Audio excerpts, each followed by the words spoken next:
All right, here we are again. We've got an exciting panel discussion planned for you today. Kelly, do we have Andy Hackman on? There he is. Can we get his video on the full screen, perhaps? Thank you. That's great. So I've already introduced you to Kate Bailey. We know who she is. She's awesome and great. This is Mike Garfield. Mike is the director of the Ann Arbor-based Ecology Center. He's been doing it a very long time. I think we actually started at the same time in these roles. So it's been a long time coming. The Ecology Center weighs in on a variety of environmental issues at the state and Great Lakes regional level. Ann Arbor, Recycling Ann Arbor, is a wholly owned nonprofit subsidiary of Ecology Center. So thanks for being here, Mike. And then to my right here, we have Charlie Schwartzy. Charlie wears two hats today. He's really special. He's the chair of the board at Circular Action Alliance, CAA. You've heard a lot about him already today. They're doing big things. The first kind of US-based PRO. We're really excited to have him here today. But he is also the director of packaging sustainability at Keurig Dr. Pepper, and he's a U of M grad. So that's cool too.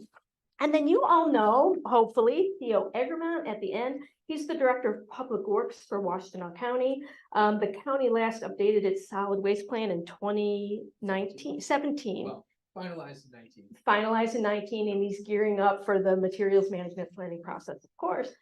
Theo is also stepping up to chair the MRC's policy committee at a very perfect time for us. So thank you and welcome to Theo. And Andy Hackman is on the screen ahead of you. He got lost in the airplane oblivion. He's the principal lobbyist at Searle and Haley, which is a multi-state contract lobbying and compliance firm representing Ameripen. Ameripen is a leading advocate for sustainable solutions in the packaging value chain, and members include Pratt and Pactiv Evergreen and Kellanova and GFL, WM, DART, and many other companies you know. So we're excited that we're all here, and I'm just going to launch into some questions. Charlie, let's start with you. Why does Michigan matter to you in the roles you play? Just a little bit about this Circular Action Alliance. I've already heard a lot from Liz and earlier this morning from Risa. So thanks for those remarks. I think in terms of our goal, it's really about how do we work with these disparate systems in the U.S. Everything is happening at the state level right now, and how do we give the best service at the lowest cost? I think the concern that a lot of producers, and those 18 that you saw up there on the screen when Liz showed it, was 5, 10, 15 states coming on board and a lack of producer response by forming an organization, and that leading to higher costs and lack of system control. So that was one of the reasons, I think, coming back to why is Michigan important. 10 million people is not a drop in the bucket. We want to make sure that we're giving the best service we can, and that we're addressing states that have these programs.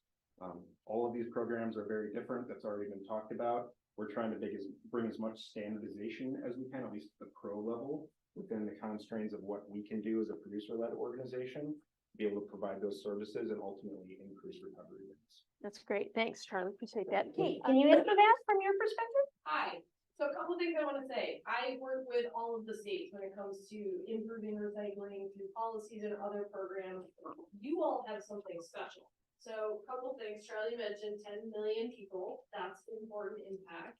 You have end markets, which would make a lot of states really jealous, especially coming from Colorado. We ship most of our material thousands of miles across the country, which still has benefit, but end markets. So what you have here is an opportunity to recycle better and actually put those materials right back in the hands of Michigan companies and manufacturers. You've got great end markets like shoe pan, plastics pack, so many others here really across all of materials. So it really is a unique opportunity to really create that circular economy in Michigan. I kid you not, like coming from Colorado, it's you have something that most states are very jealous of. You also have a lot of momentum. You've got the 115 regulations, you've got local government involvement, you've got a strong coalition in this room. You've got something that's gelling that is also something a lot of states don't have. So when I look at Michigan and look at your opportunities, you have a lot of the pieces of the puzzle that are necessary to think big about recycling. And you have been kind of over the last several years, the grant funding, the next cycle. So my point here is that EPR for packaging can help kind of weave a lot of those pieces together. It's a thread that helps connect a lot of that great work that you're already doing and you've already done, and helps build those programs for future success. So that's why I am here to be excited about Michigan. You might as well just stay right there for a second. Does Michigan have an advantage looking at EPR now that 4 states are starting up? 100%. So we passed EPR in Colorado. We were just the 3rd state. There was a lot of pain points that you will get to avoid. Charlie's organization, CAA, has done amazing work to establish a PRO. You might not need to do that again for Michigan, right? They can already build off what's already happened. I also want to emphasize that we have 20 plus years of EPR experience in Canada and in Europe, and they will tell you they didn't get it all right. Right? This is a huge change in how we manage recycling. It's an evolving process. I like to think of EPR as a framework, right? We're setting up how we're going to manage recycling for the next 30 plus years potentially. So you need to build an iterative process. You need to learn some of the lessons. So we've already known what Canada will very honestly tell you they didn't get right out of the gate, and the improvements that they've made in Europe. And so we're building upon that. We're making it uniquely American. We're adding things like an advisory board. And we have these learnings already from the states before us, even though they've just getting started. We've got a huge opportunity to kind of leapfrog into that next round. And the last thing I'll say, and Charlie, you probably back me up on this, companies are paying attention to the states that are moving forward. So you can be in the front of the queue or you can be in the back of the queue. And those in the front of the queue are going to get a lot more attention. I can tell you that Colorado is the state that most people have not been paying attention to. We passed EPR for packaging. We have lots of companies coming and saying, I'm thinking about building a plant here in Colorado. All of a sudden you guys are on my radar. So it's a huge opportunity to get out in front and take advantage of some of those opportunities. Thanks, Kate. Might as well ask Andy some questions. I know, Andy, your time here with us today is a little bit limited, but why does Michigan matter to your organization, to Ameripen? Well, I'll say we have a pretty significant member presence. You alluded to some of the large brands that are based in Michigan. And I apologize for the background noise. As you said, I'm having a planes, trains, and automobiles type of experience pretty much all week this week. So we're getting to be timely with Thanksgiving coming up, but I've been on about every mode of transportation in the last week. So, but in terms of the importance of Michigan, I think geographically and as mentioned, the markets that exist in Michigan and the previous work that's been done in the Part 115 process has really, I think, created a good foundation. But you've got the presence of companies that are significant, that are well known across the country, and I think there's going to need to be significant inclusion of those companies because this is their backyard, and the potential for moving material to those producers is unique in terms of geography as well. We've got this would potentially be the first state sort of in the middle of the country truly where you've got the ability to potentially pull from both sides of the country, and you've got that unique position in that sense. That's great. We'll have you answer another question. So it really feels to me like producers are warming up to EPR. What's changed? Why do you think that's happening? And can we expect to see a lot more of that? Or you think there are going to be some holdouts?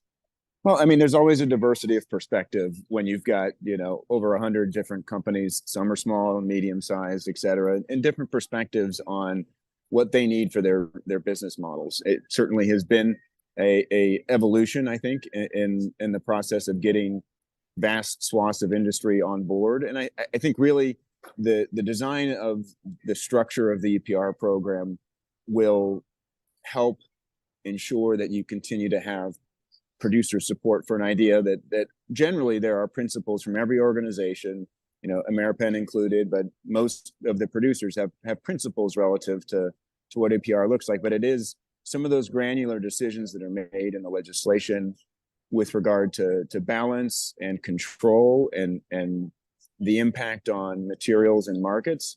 Those are pretty critical decisions that each state has made slightly differently, that will really impact the level of producer support that there is around legislation. I do want to say, kind of from Ameripen's perspective, we need balance and reasonableness in the structure of an EPR law so that we see a future that has, that ability to have the system evolve and do better. I don't think anybody, I would assume in the room or beyond, wherever you're sitting today, wants to see the system not improve when we've got a different payer for the majority of recycling services. And there are definitely some examples in some of the laws that exist right now where we see different levels of ability to improve the system, improve recycling, move towards a more circular economy, look at reuse technologies when those are feasible. Those are all goals that our producers are working on. But the key is, I think, is ensuring that some of those granular decisions support the overall approach where producers feel connected to the outcomes of the system versus, quite bluntly, I think producers are not looking forward to supporting a system if it is structured this way, where it's a blank check to either certain entities in the system or is replacing tax dollars. And we understand tax dollars supporting recycling right now is a challenging perspective for a number of municipalities, but simply replacing a tax dollar line item with producer funding and not seeing change in the system is definitely a perspective that our members have and want to see. And we have hope, particularly for 3, maybe 4 of the state laws that are on the books right now, and getting towards that goal. But it really, I think, is important that producers are engaged in the granular decisions that are made in many of the key provisions in the drafting of the legislation. Yeah, thanks, Andy. Since we've got you for some compressed time, I'm going to go ahead and ask you another question. How would the existing kind of Michigan infrastructure and service providers be fully utilized by the EPR system so we are not stranding assets and we are fully utilizing what is already here? Yeah, I mean, I think that's really comes down to how you structure the way that funding is provided to the system and the relationship between the PRO and those entities, right? If you look at Maine's law, there's no relationship between the PRO and other than reimbursements and the system itself. So I do think that there's a way to ensure that folks that are operating the system are, I don't think protected is the right word, but it's the best word I can come up right now.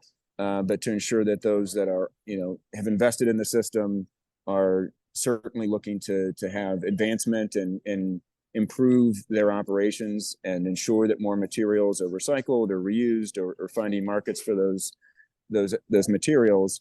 There's a way, I think, to balance that, to give them the freedom to do that, to have investments, flow to those folks that have experience in the waste and recycling industry, but also, help incentivize moving materials in the system up the solid waste hierarchy and in a way that producers see value in being part of the system in a particular state. So I think it really does come down to both the funding mechanism in the bill and then the ability for the PRO to interact with different players in the recycling system. That's really helpful to hear. Do you want to say one last thing before we allow you to sign off to the crowd today? No, I think my hope has truly been to land last night at midnight somehow and be with y'all. So we are here to be a participant in the process. We are open to all ideas. We're not, from a American perspective, monolithic and looking at each state, and saying it has to be this way or that way. I think there are folks on the panel that will validate that we are pragmatic in our approach and understand that there are different aspects to each state. However, as CAA would certainly note, we do need some commonality amongst states, and like I had mentioned, we're hopeful that producers can be a beneficial participant in the system, and improve the system at the end of the day. Probably beating a dead horse at this point on that issue, but we're here to be a part of the process and a proactive and pragmatic one. Bottom line, at the end of the day, you want materials for your manufacturing partners. And we need to do that most cost-effective way possible. Yeah, our producers want materials, and we've got folks that own different facilities that sell materials. So there's also a balance there between who owns the material and who gets access to the material. And I've spent probably, 12 hours on different conference calls trying to find the right mix between who owns the material when it comes out the back end of a MRF and who gets access to that. And there are some interesting things to get at on that, but that's probably for another day. Yeah, a lot of work to be done. Thank you so much for joining us, Andy. Best wishes on the next leg of your journey. Okay, good. Well, we'll move on to Charlie. So you're up and running as the first PRO in the US, and we got to look at some of your founding members, which is great. Will it be easier for more states to come aboard now that there is CAA in this PRO? And how are you going to assure that there is compliance amongst the producers that you are going to maybe oversee? So you had a chance to look at what was put up before. So we have 18 founding members. It's important to realize that we're basically a pre-revenue company. So all the millions of dollars that each of the companies are putting in is going toward building out the structure, the base of the pyramid of what will likely be $1 billion plus organization within 3 to 4 years. I think it's reasonable to assume that with CAA in place, and Kate touched on it, I think it gives a bit more of a comfort factor to states that are looking to move forward. I think if you were to poll the members that we have, we all do have principles on EPR for the most part that Andy touched on as well. And I was looking to see if he was still there, but he's probably on a plane. I think we want to see a very efficient system. I've talked to a lot of folks that are very concerned about the level of control that the brands have. I can tell you very clearly, and this comes from a lot of our board members as well, brands are good at making products, marketing products, and putting products on the shelves. Typically, we don't want to be owning of the recycling process. And I can tell you one of the questions we'll probably have is on ownership of materials at the end of the MRF process. We don't necessarily want to be owning that too, because that adds complexity, it adds staff, it reduces efficiency in the process.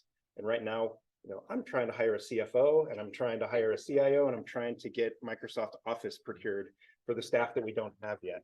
So we're still going through this evolutionary process, but I think, and it goes back, how can we drive efficiency in the system? How can we drive commonality where we can? That's really important to us. And then how can we get the material flowing back into the system? That's great. Thank you. Sophia, why don't you step up here? How do you think EPR can benefit your county and your communities? Yeah, I think a big thing I'm going to hit on is stable funding. If we can get stable funding for recycling, that's a huge burden off of local municipalities, off the county. If we can get that, we can focus on the other things that we tend to do and tend to do a little bit better. So it relieves a big burden for us. So we can focus on education. It also has opportunities for expanding into multifamily, rural areas that don't have access, so we're increasing access and expanding the pie, and that helps us to achieve our goals for especially like the county with materials management planning coming up. So there's a lot of benefits for us. I think. Yeah, how do you think this dovetails into materials management planning? I mean, there's going to be a timeline, and there is with materials management planning as well. Yeah, I mean, to be a little bit annoying, how many of you have ever been asked, is this recyclable? Just show of hands. Yeah. Probably everybody. That's one thing that I really like about having a common list of, if you're going to get funded, here's the things that you take. That question hopefully goes away over time, because it's like, well, everyone in Michigan recycles this. And so we don't have to know well, can you do shredded paper or tinfoil, or how does that work? Let's get rid of that question, because it's the same everywhere. And if it's the same everywhere, we can actually drive more markets where we're creating an end demand in some areas because we're collecting more of that material, where maybe that material wasn't as recyclable before, but collect enough of something and you can probably find a good use for it. The other thing is meeting benchmark recycling standards. If we're increasing the number of material that we're taking in, that's a lot easier to, we're reaching out to rural county or rural areas that have to meet that. We're reaching out to, we're just meeting that 90% goal for the benchmark recycling standards. So that's super helpful. Later, I'll ask Mike then to step up now. Thanks, Theo. Mike, we know that, you know, your organization has been concerned with kind of toxics reduction and waste reduction, chemical recycling. And so I'm wondering, you know, what kind of data and tracking would you like to see to build accountability about how and what materials are being recycled, managed? Well, thanks, Karen, and hello, recyclers. As Karen mentioned, we've got a long history in this area, and in fact, I think some of you know, the Ecology Center started the first community recycling program in the state of Michigan 53 years ago. Recycling is close to my heart, and I want to just raise some additional issues that have only come up tangentially around this. So, in terms of data and tracking, I want to know the environmental impacts of the process. I want some metrics around that. And I know metrics are a difficult thing in this area, and a lot of people are working on it. I know MRC's been working on this, Eagle's been working on this. A lot of the organizations, consulting firms here have been trying to work on this. We want to know the impacts, the environmental impacts of the process. So, you know, when you talk about the climate impacts of recycling, there's a much bigger climate impact from a process that is full circle, keeps a product in the ground, keeps material in the ground, than when material gets downcycled. We want some way of measuring that and some metrics around that. I mean, and we also want some measurements and data, and I guess standards for an EPR system that are going to define what is and what isn't and what's in between. And that's where all this gets pretty complicated, I know. But, you know, to the point you were raising, Karen, we don't think it's recycling when, say, plastic film gets treated through a pyrolysis process and turned into jet fuel or some other energy source. That to us, that's not recycling. And I'm sure there are a lot of conversations about what is and what isn't and what's sort of hard to define. And that all needs to get worked out. But we need standards and data around that. That's great. Thanks, Mike. Why don't you just stay there, because, you know, as, you know, we gear up to, you know, bring together the diversity of people that are going to be required to actually build the army and make this thing happen. You know, what is your advice about how we engage, you know, truly the diversity we need to engage in this process? I don't know if I'm the person in this room who has the most insight into politics in Michigan, but I have been involved in policy for a number of years in the state. I mean, we do need a lot of stakeholders involved. These processes, especially when you start talking about a complex system like EPR, that tends, just by its nature, just by the fact that the subject matter is complex, it tends to leave out community organizations and the people in communities that are most impacted by industry, by plastics, by pollution, by pollution in the manufacturing system. So there needs to be involvement of many stakeholders. But I guess I think as we think about moving forward with EPR in Michigan, I think we should be thinking about this as a multi-year process, and we need to surface all of the issues that different stakeholders are going to have about them. Sure, for sure. Okay, thanks, Mike. Charlie, we've got a couple of quick questions for you. Maybe one quick one. How do compostables and composting factor in here? I think we've got some people in the audience that are particularly interested in that. Sure. So again, it goes back to the individual state requirements for the most part. Kate, you might be able to jump in here too, just based on the Colorado experience. But right now, as we finish up the needs assessment process, we are including a look at how do compostables interact in that system. I think the challenge with compostables is that in a MRF or recycling facility, 100% of the material going in there is covered under an EPR law for the most part. Mm-hmm. In a compost facility, your leverage as a producer to influence that system is much lower, because by and large, and I'd be interested in, you know, the folks that are running compost facilities here, what I see typically at the margin when I'm talking to a composter is we don't really want compostable packaging for the most part. And that may be a different opinion in different places. You've seen that in the news in Colorado, you've seen it in Vermont. I'm not saying that should be the case, but we have to have some guardrails around how packaging interacts in that system. Because contamination is a real concern, but it's also an opportunity to update that system as well. So there should be dollars flowing in there, but smartly. That's great. While you're up there, stay on up there. How are you engaging with local governments and the advisory board in the development process right now? Have they formed? Are you using them in that development process? So in Colorado is the one that is kicked off as, you know, as we've been selected there, and there are different types of advisory boards depending on the different laws. So in Maryland, for example, there's a pre-PR, is Risa coined, whoever coined that. We're on the advisory panel or the advisory board as the selected producer responsibility organization. So there is no law passed in Maryland. We're advising on that. And from a compliance organization standpoint, we have to have a pretty bright line between what could be construed as lobbying to influence future laws and the advisement that we're giving to advise on, hey, if you include this in your law, it might increase the costs or increase the complexity of audit or compliance for your members. The engagement in Colorado has been really good up to this point. In terms of understanding the needs assessment, which is all about trying to understand what do you have to have, what is the data coming out of each of those municipalities, out of the recycling facilities, so you can build out the plan, build out what it's going to cost, and then also build out what the goals can look like in that low, medium, high, call it aspirational scenario. And that engagement with the municipalities is extremely important because you need to understand one, what the expectations are, and then what their current relationships are with the rest of the stakeholders in the system. Okay, why don't you stay there?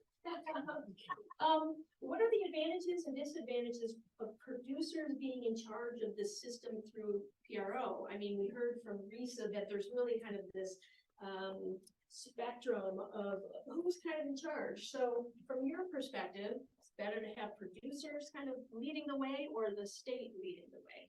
I think in general, and this might be a more of my KDP hat on, I think the more prescriptive a regulation is or a law is, the less chance you have for innovating and continuing to reduce costs and increase system performance and quality. I think the laws are very different again. So Oregon, California, Colorado, extremely different in terms of the level of involvement of the state agencies. So in Oregon, you have a lot of involvement with the state agency there. You have life cycle assessments that are needing to be run. You have multiple pros allowed. So there's going to be a lot of overhead and administrative burden that is put back on the department through that. And I know we're going to touch on that probably a little bit later. In Colorado, it's a bit more hands-off, which is more typical of your Canadian and European programs, to set guardrails, kind of give a commander's intent of what should be done, and then allow the pro to either succeed or fall flat. And then after time, if that pro that was selected doesn't do the best job, there's an opportunity for the brands to go elsewhere and find the services elsewhere. That's really helpful. So just really quickly, what are the pros and cons of like multiple PROs? You talked about the administrative costs of running a PRO. Why do you need more than one? I think there's the general kind of first principles argument is it's better to have more options than less. And there's a monopoly concern there by having just a single PRO, and that the costs will spike over time.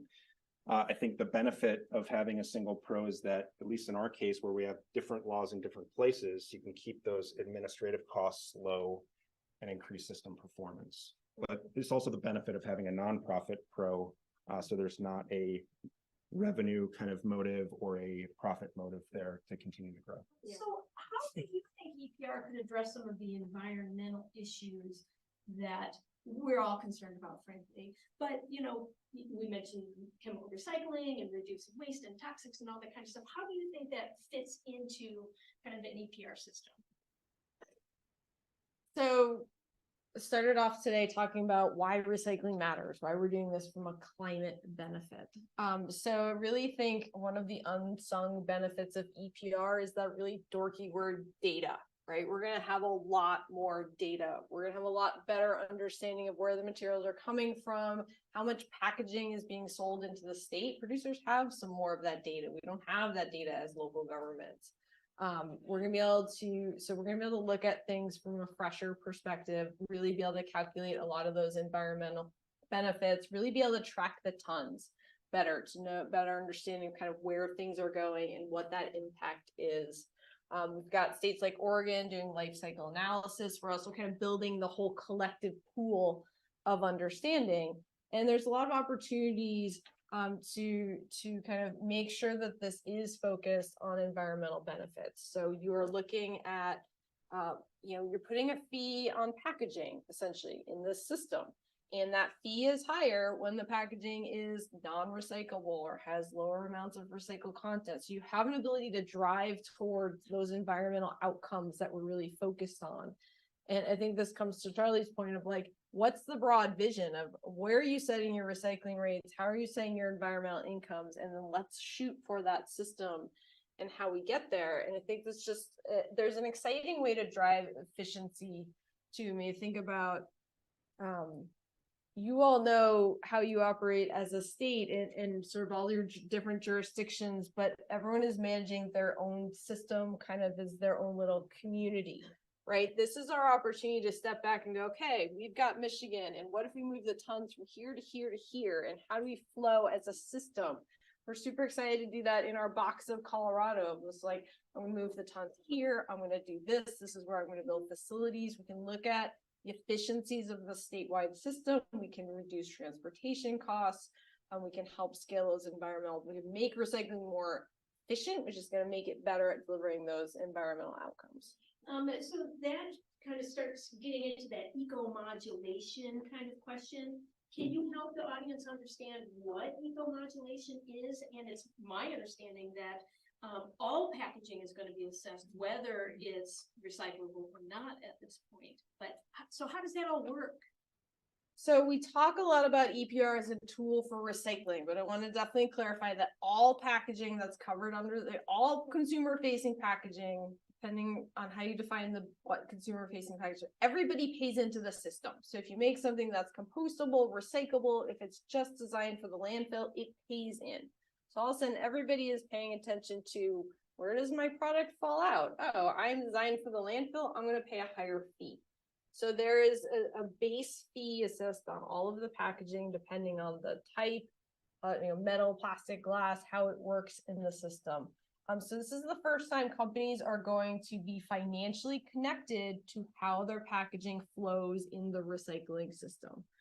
So they have a lot of financial incentive now to design better for recyclability. So you've got a piece of metal on a plastic product that's problematic in the recycling stream. Here's a financial incentive to design that out, to make it more recyclable.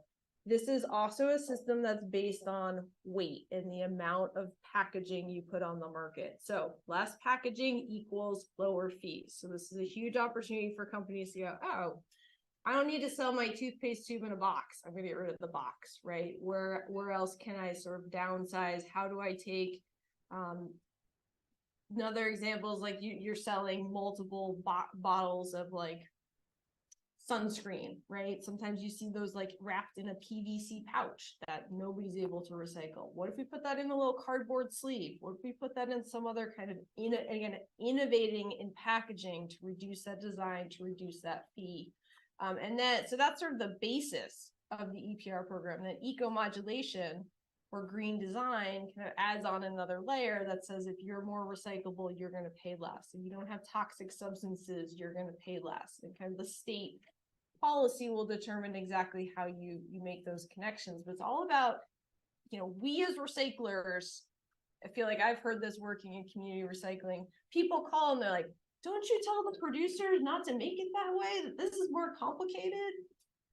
No, but finally this opens the door. EPR opens the door to have that direct connection between the packaging designers and the recyclers to make the design more effective, the recycling system works better, and creates those financial incentives. Okay, that's great. One more thing. What do you think producers think about some of the toxics reduction, waste reduction, reuse targets that are in some of these EPR bills. Are we interested in letting EPR work first before we start to bring those to the table? Are those an important part of how the system develops? There are a lot of problems that we need to fix in the world, right? And so there's just different approaches to how big you want to go. And when I think about EPR and why we do this is primarily to what Theo spoke of. It is the funding. It is the stable, adequate, consistent funding to recycling programs to scale the system, right? That is first and foremost what it's designed to do. And we're building a structure around that. And so those are the folks at the table. We also have huge gains we need to make in reducing toxics in packaging. Plastics in particular have health impacts. We're learning that about all sorts of new materials, paper as well. That's connected, but it also becomes a question of, do you have the right voices at the table? None of us are public health experts, for example. Waste haulers are not public health experts. So those programs could be complementary, but you want to have the right voices and the right discussion. So kind of how do you address toxics in packaging? How do you weave those together? There's a lot of folks who feel like it all has to be in the EPR because this is our only time up at bat, and this is going to be kind of the new regulation for the next 30 years. That's not how it rolls, right? We try to do the best we can, and we iterate in the legislative process. We don't get everything we want out of energy bills or transportation bills, and we come back again and again and we refine the system. So I encourage you to think about that this is not the last time we're going to talk about this. EPR is an iterative process. It's a framework. You're setting up an advisory board, a review process. We're going to learn as we go. We're talking about the next 30 years. We don't know what recycling will look like. We're going to evolve. We want to set up a system that evolves and gets better over time. Great, thanks, Kate. Charlie, I'm gonna put you back in the hot seat. If infrastructure investments are needed, what does that do to ownership and management of wherever you're investing, in the MRF, in the compost site, in the collection system? What does that money do to whoever owns it? Who's gonna own? Yeah, how does that work?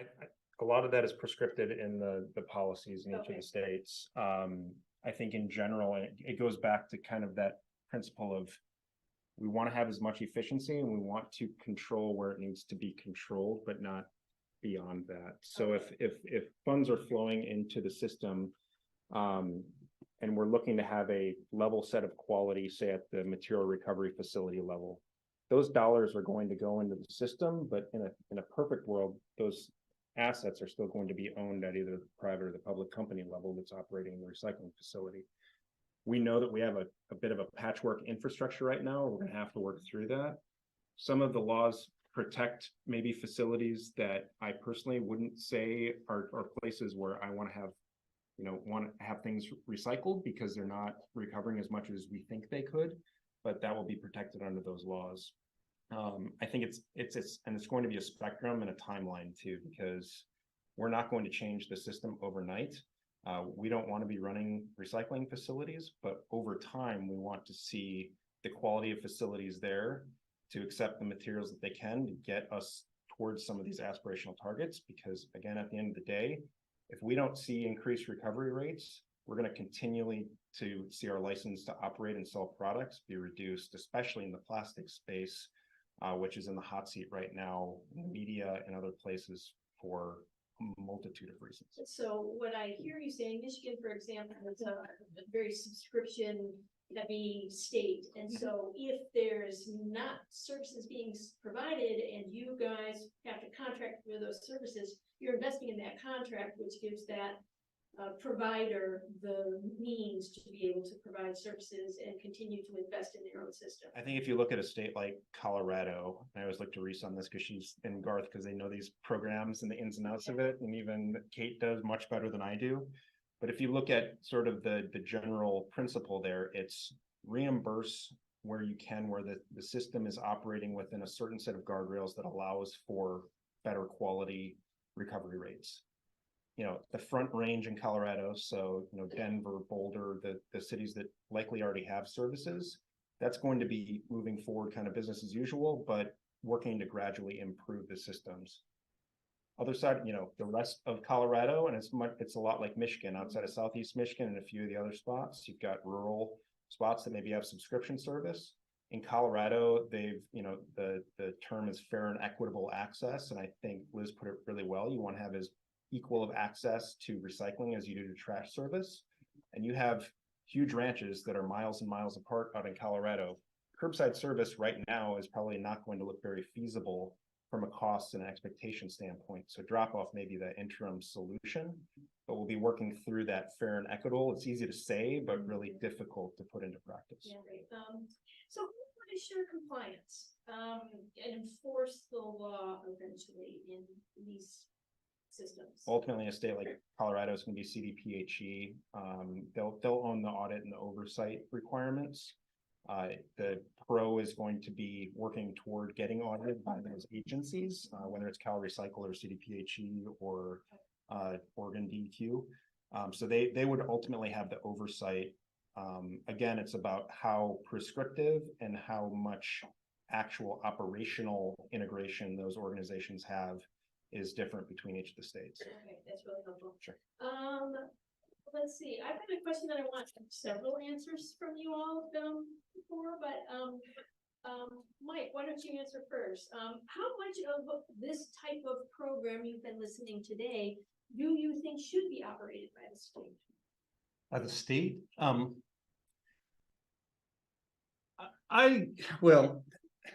I have some great suspicion of any program that is run, any environmental program that is run by industry.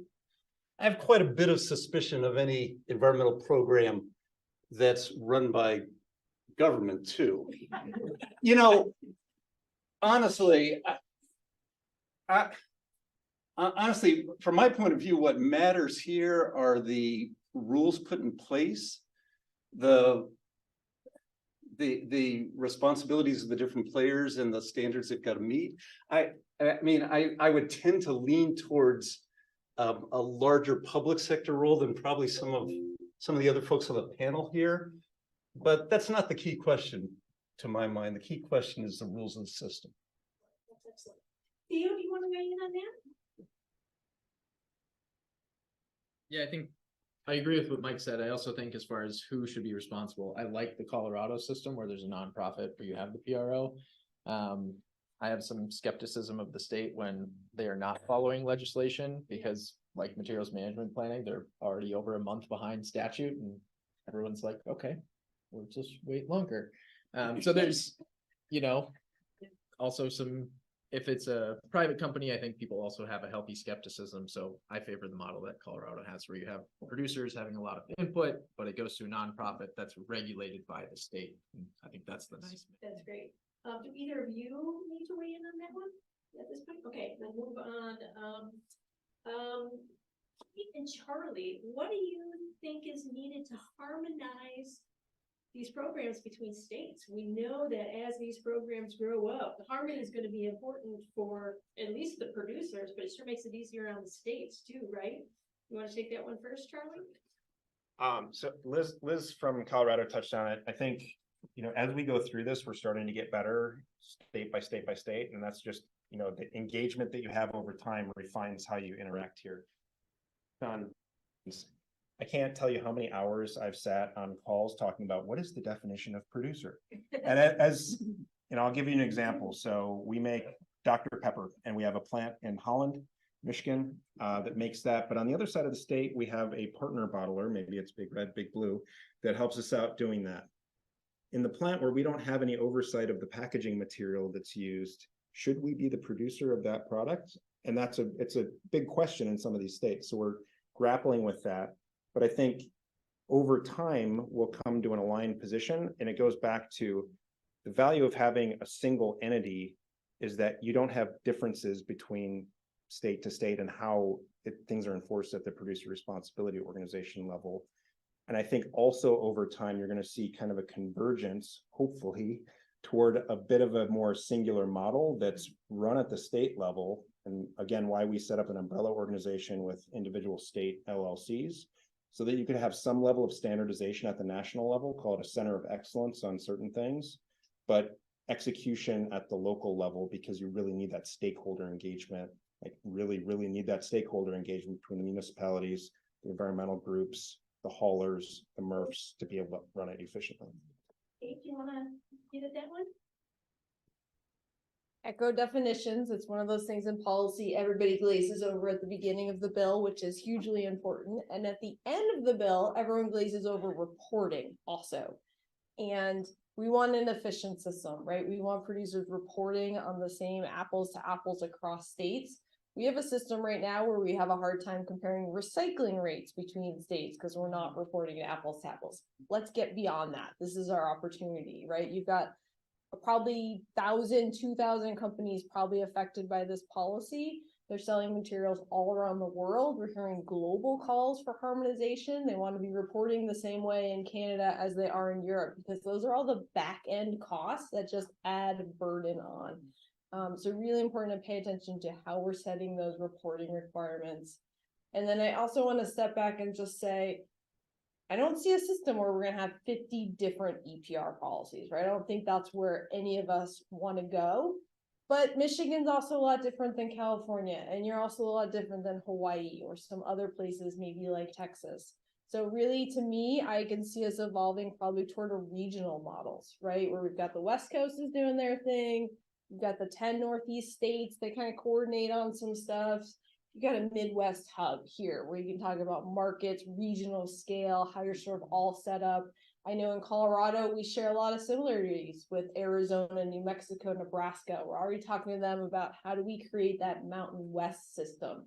Because in a lot of cases, if I'm servicing Southern Colorado, I might as well be servicing Northern New Mexico. It's actually a lot more efficient.